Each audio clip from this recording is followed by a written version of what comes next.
चोरी चुपके चुपके, हाँ चोरी चुपके सभे रंग में ढोले लागल जी।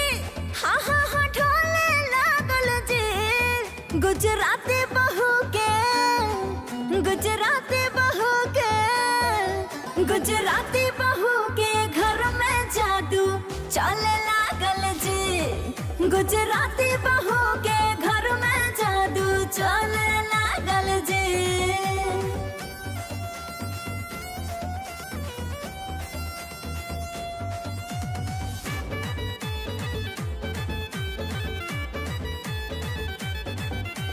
सामने से नफरत पीछे से प्यार, गजबे खेला जी।